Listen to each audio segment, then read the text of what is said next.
This is the Sakar Murli of the 17th of August 2024. Essence: sweet children, do not have love for perishable bodies, but have love for the imperishable Father, and you will become liberated from crying. Question: what is unrighteous love, and what are its consequences? Answer: to have attachment to perishable bodies is to have unrighteous love. Those who have attachment to perishable things cry.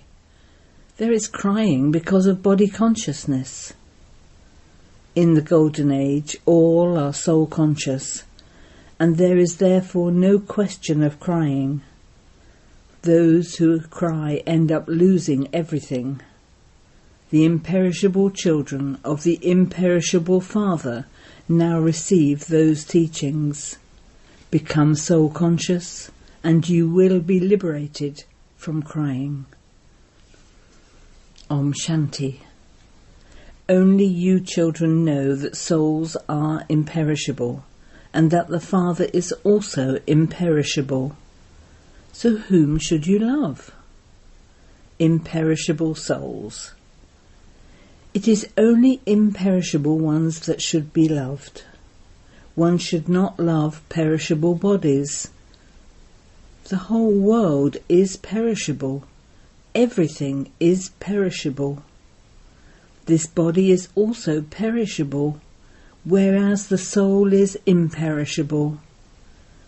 Love for a soul is imperishable. A soul never dies. This is said to be righteous. The Father says you have become unrighteous. In fact, imperishable ones should have love for the imperishable one. You have love for perishable bodies, and this is why you end up crying. You don't have love for imperishable souls. Because of having love for the perishable, you have to cry. You now consider yourselves to be imperishable souls, and so there is no question of crying, because you are soul conscious. So the Father is now making you children soul conscious. By being body conscious, you end up crying. You cry over perishable bodies.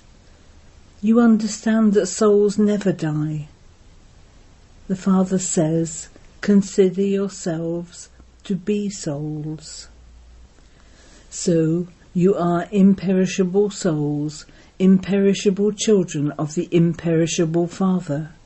You don't need to cry.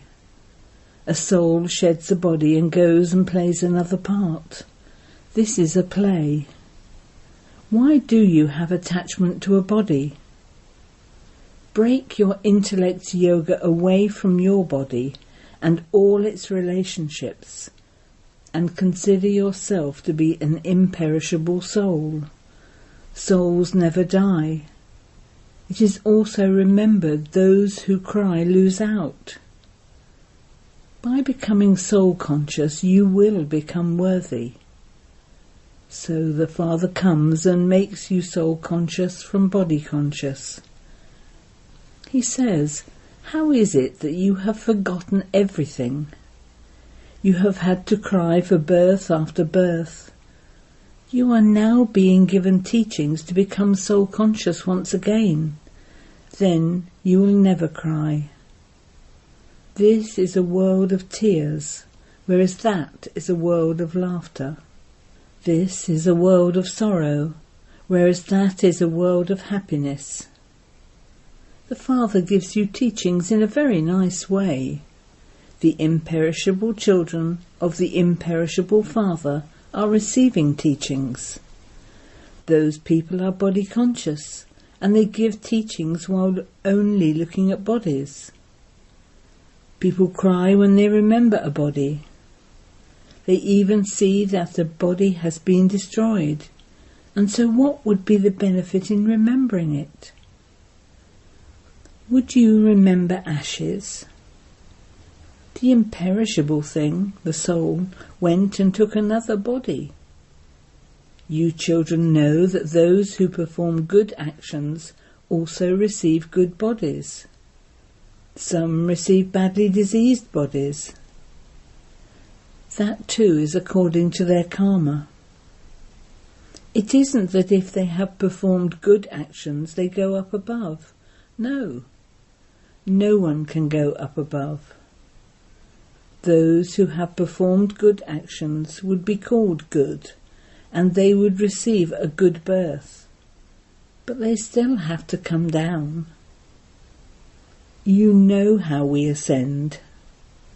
Although someone might become a Mahatma, a great soul, by performing good actions, his degrees would still continue to decrease. The Father says, even so they remember God and perform good actions, so I give them temporary happiness. Nevertheless, they still have to come down the ladder. Perhaps they have a good name, but people here can't even distinguish between good and bad actions. Those who have occult powers are given so much regard. People go crazy chasing after them. All of that is ignorance. For example, someone makes donations and performs charity indirectly, or builds a dharamshala or a hospital, so he would surely receive the return of that in his next birth. They also remember the Father, and even though they insult others, they still take the name of God. However, because of being ignorant, they don't know anything. They remember God and worship Rudra. They consider Rudra to be God. They create a sacrificial fire to Rudra. They worship Shiva or Rudra.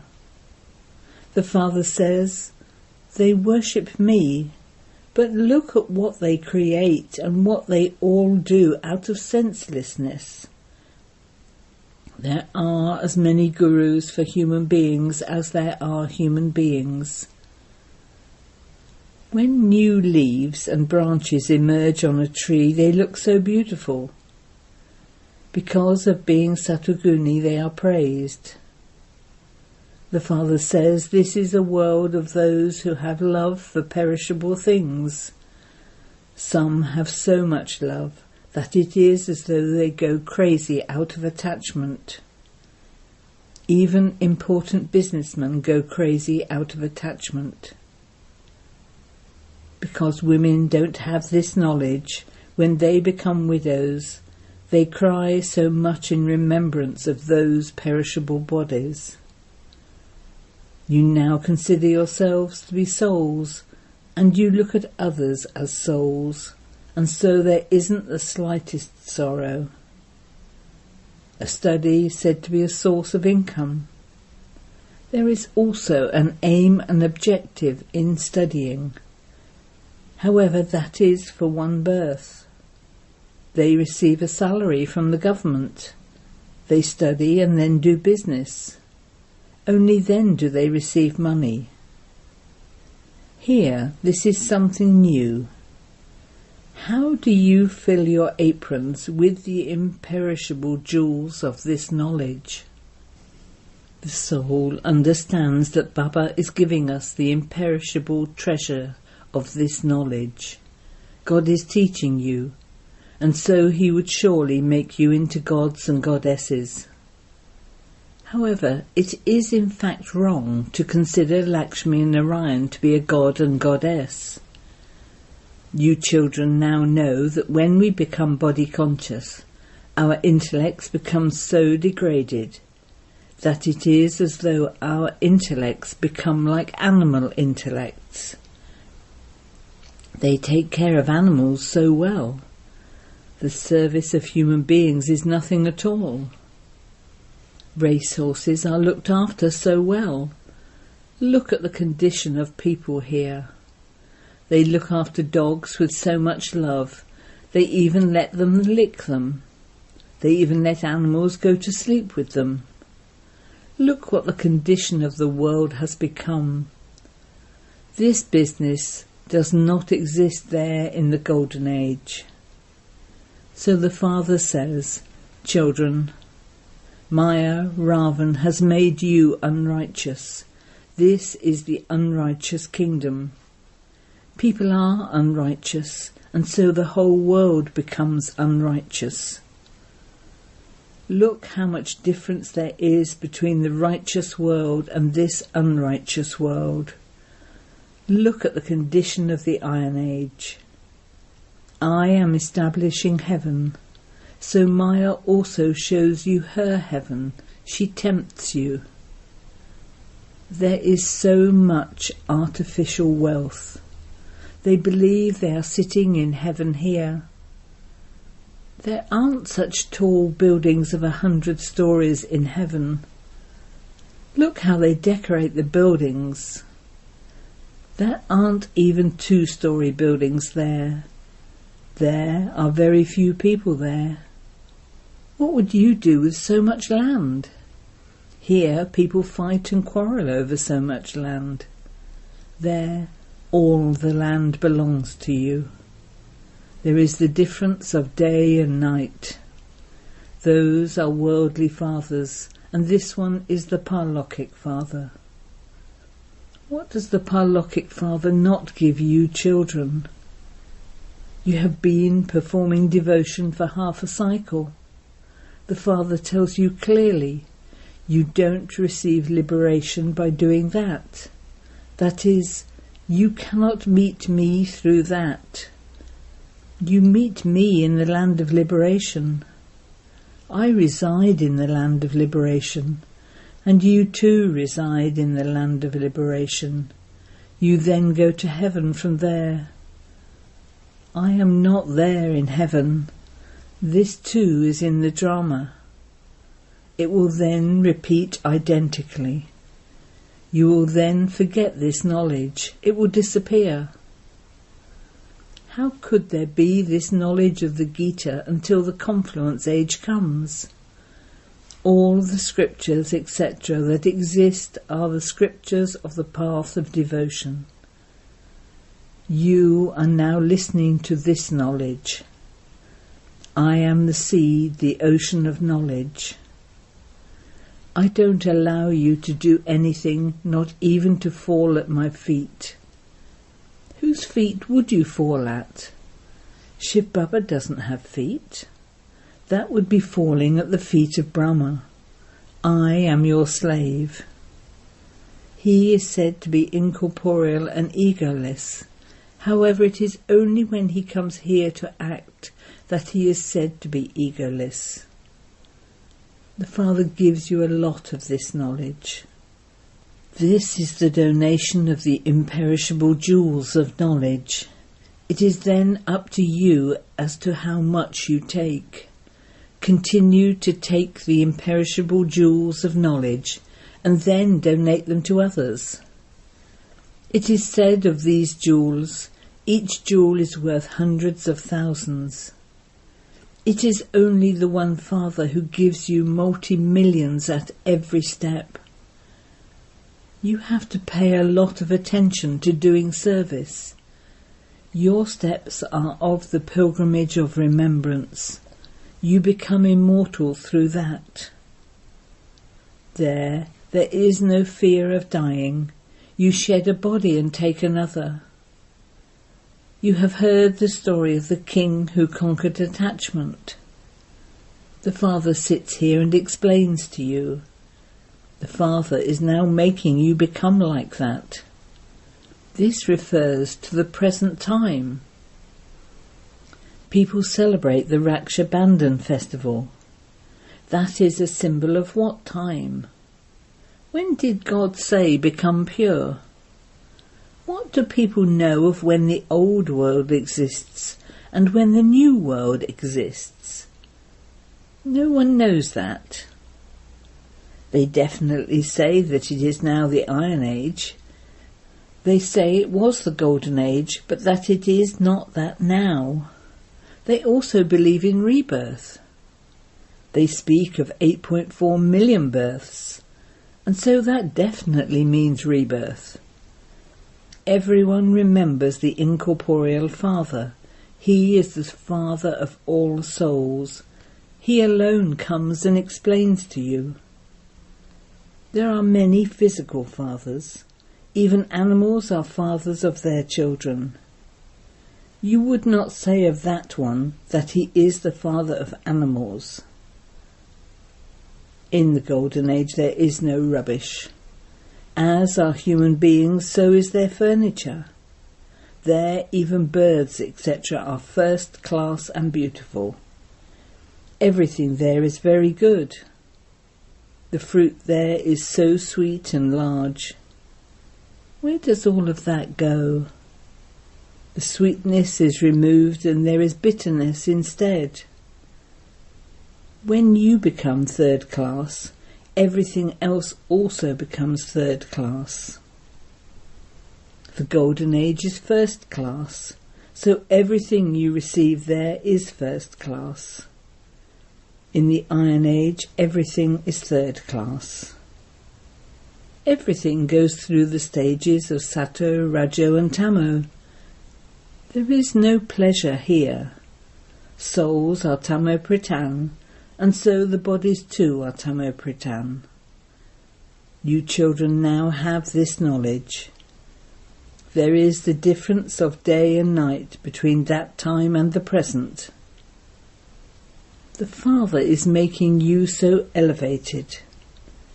The more you remember him, the more you will receive both health and wealth. What else do you need? If you don't have either of the two, there won't be happiness. For instance, if you have health but no wealth, of what use is that? It is remembered if you have money, go and tour around.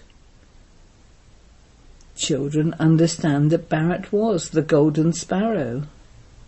Where is the gold now? Gold, silver and copper have gone, and now there is nothing but paper. Where would you get money from if the paper were to flow away in the water? Gold is very heavy. It would remain where it is. Even fire cannot burn gold. So here everything causes sorrow. None of these things exist there. There is limitless sorrow here at this time. The Father comes when there is limitless sorrow. Tomorrow there will be limitless happiness. Baba comes and teaches you every cycle. This is not anything new. You should remain happy.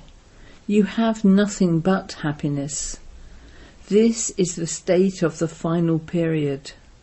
Ask the gopis and gopis about supersensuous joy.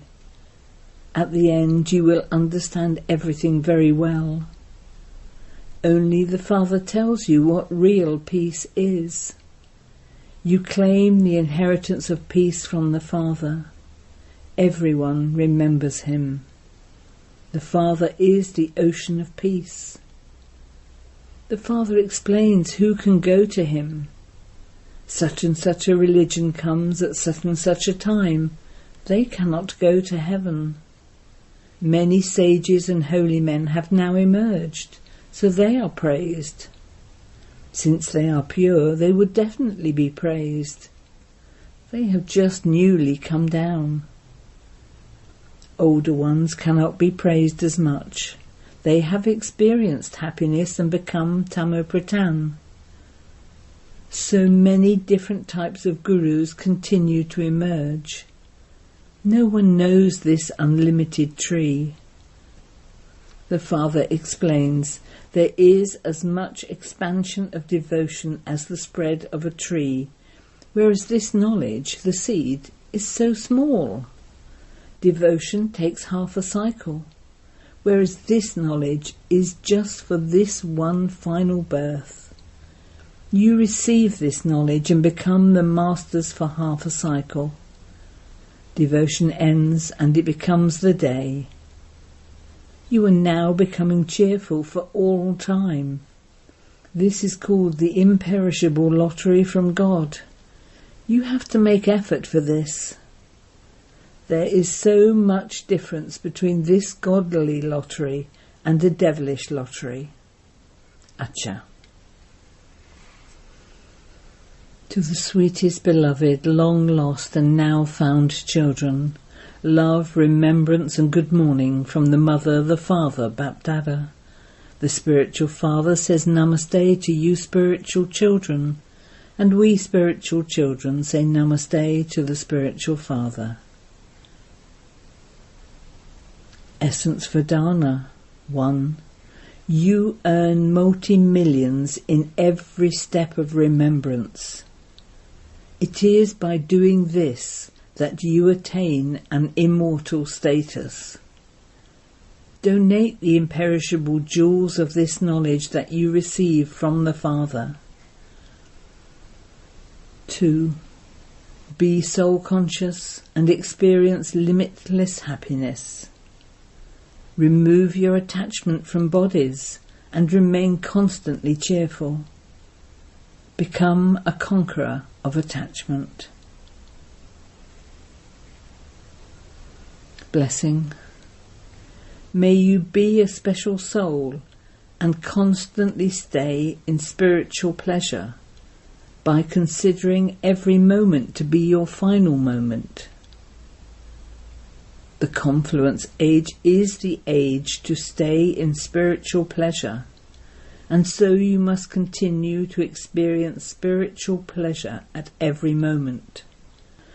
Never become confused about any situation or any test, because this is the time of untimely death. If instead of being in pleasure you become confused for even a short time, and that happens to be your final moment, what would then be your final moment? This is why you are taught the lesson of being ever ready.